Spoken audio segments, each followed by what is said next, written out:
Hello class. What we're going to do today is we're going to be working on pruning techniques. We're going to be talking about how to properly prune an azalea bush. Okay, so basically azaleas come in two different types of plants. They can either be evergreen or they can be deciduous. Evergreen obviously means that the leaves are going to stay on throughout the whole winter, just like any other evergreen tree.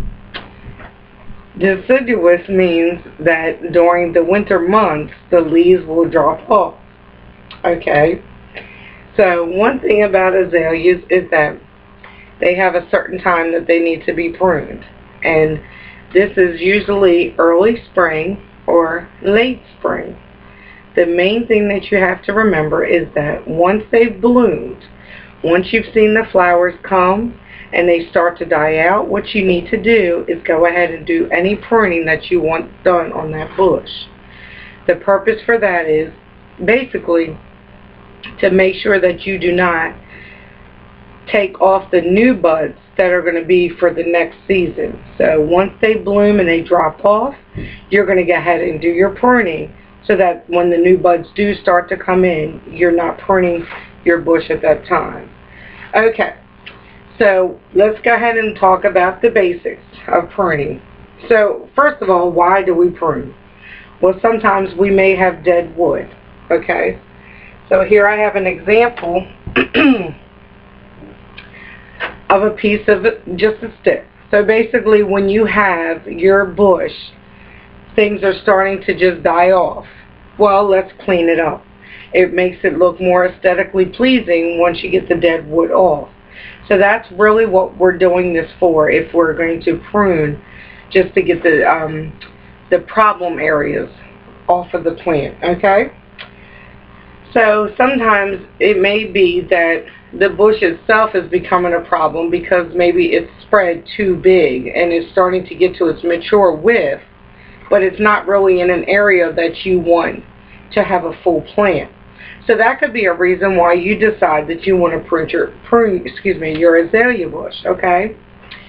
So we said how you prune it is going to be based on why you're pruning it, because we have different types of pruning. So this is going to be important. Okay. So what I want you to understand, this is what you're going to need to know for your assessment, two main reasons why we prune. The first reason is for aesthetic, which means basically the beauty of the plant. The second reason is going to be the healthy environment of your plant. You're going to try to promote a healthier living arrangement for your plant. So in other words, if you have dead sticks or if you have broken branches, now you have an area that disease and pest would be drawn to. So you want to clean that up to make sure that your plant is healthier, okay? Excuse me. So this azalea bush is part of the rhododendron family. Of course, the leaves on an azalea are going to be a lot smaller than a normal rhododendron that you would see in the wild. So that's what we're going to be working with, okay? So we're going to make sure that when we go ahead and prune it, it's almost like when you go to the barber shop or the hair salon and you get your hair cut. When you go to the hairdresser, you expect them to kind of listen to your needs. You don't want a haircut that's super short if you just want them to cut off a couple inches. Well, the same is true when you're pruning a bush. If you cut off too much, it's going to be difficult to just put back on the stick or the stem with all the leaves. So we have to think before we start actually getting in and pruning it. So one thing that we really need to focus on is proper tools.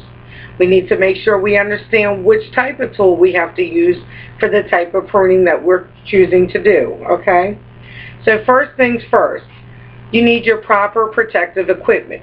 So if you're going to be using a sharp equipment or tool, then obviously wearing gloves that are going to protect your hands in case you accidentally start to cut by your hand or your finger, you're protected. Also, a good suggestion is to wear eye protection. I don't have any with me to show you, but that's a good thing to wear, is some eye protection, okay? So we're going to look at the tools. Okay, excuse me, let me get my notes.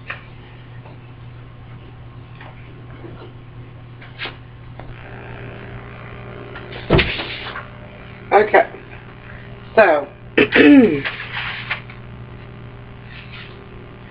so once you have on your personal protective equipment, what you're going to do is identify your tools. So what we have here is we have pruning shears. Okay, notice the size of the tip on the pruning shears. This is going to be for your assessment, so please take special note of the different tools we have. You have pruners. Okay, and we also have a pruning saw. So notice the difference in the blades and the way that these blades come out and are used. Okay, so first to explain the pruning shears. So obviously you see that the pruning shears have tinier, it has a tiny tip. So what this is going to be used is more of your herbaceous. Remember we talked about herbaceous parts of the plant? Herbaceous is going to be your fleshy part.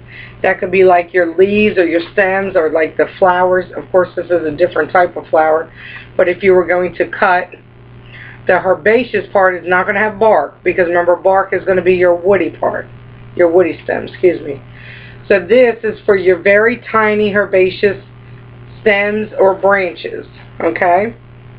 And please always make sure you close your tools, because like I told you, they're very sharp and we don't want to get hurt while we're doing this. Okay, so your pruners, this is going to be for your branches or stems that are 2 inches and smaller. So I'm going to just go ahead and take that one off, mainly to get out of my face so I can see. But so anything that's 2 inches or smaller. So just a rule of thumb is, if it's smaller than your pinky, then you would probably want to use your hand pruners. The thickness, the diameter. If it's smaller than your pinky, then the pruners would be the right tool for you to use. Okay, if it's larger than your pinky, if the diameter of your branch starts to get thicker, then that's when you're going to want to use your pruning saw. Why? Because we damage our tools when we misuse them. So pruners are not meant to be used for branches that are thicker than 2 inches. They're really meant to be cut off with a pruning saw, excuse me. So you can see the difference between going in and trying to saw off a tiny little branch compared to one that was bigger. So this would be improper to use with such a tiny branch. There's no need to use such a large tool. I'm going to go ahead and close all the tools so we're safe. Okay, so just remember, for your assessment, you're going to have your pruning shears, you're going to have your pruners, and you're going to have your pruning saw. So that's what I want you to label them as when we do our assessment, okay? Let me just go ahead and clean up real quick.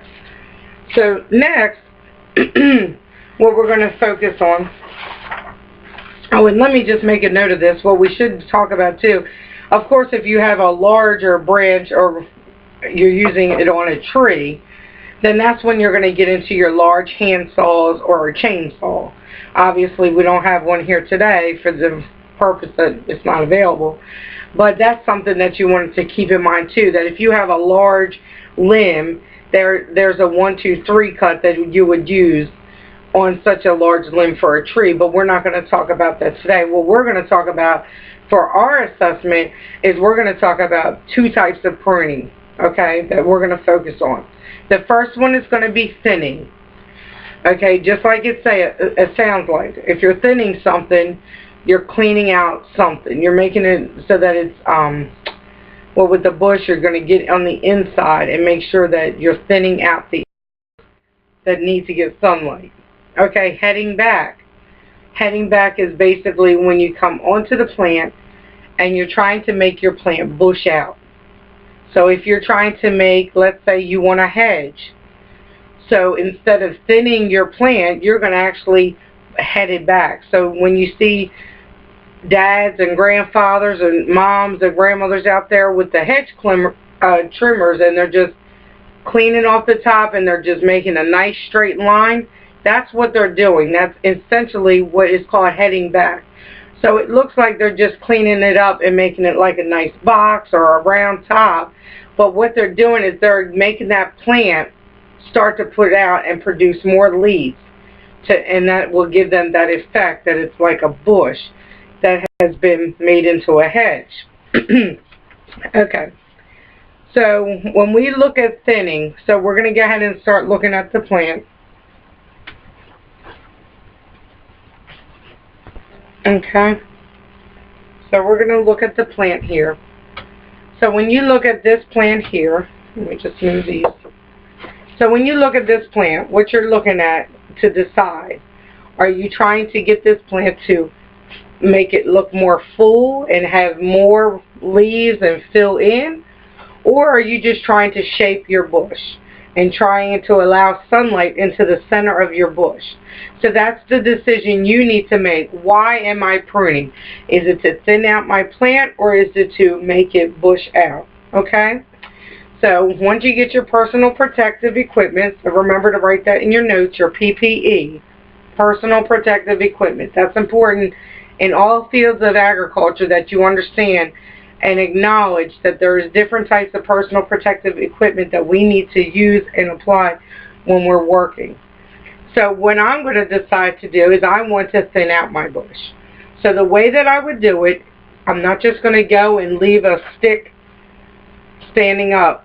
So you have to look at your plant itself, and what you're going to do is you're going to go down to the next largest branch. Okay, so I'm going to bring it closer so you see and understand what I'm saying. Okay, so I want to go ahead and cut a part of the branch. So this is what I'm going to do. So I have my branch, and when you look at your stem, this is what you're looking at right here.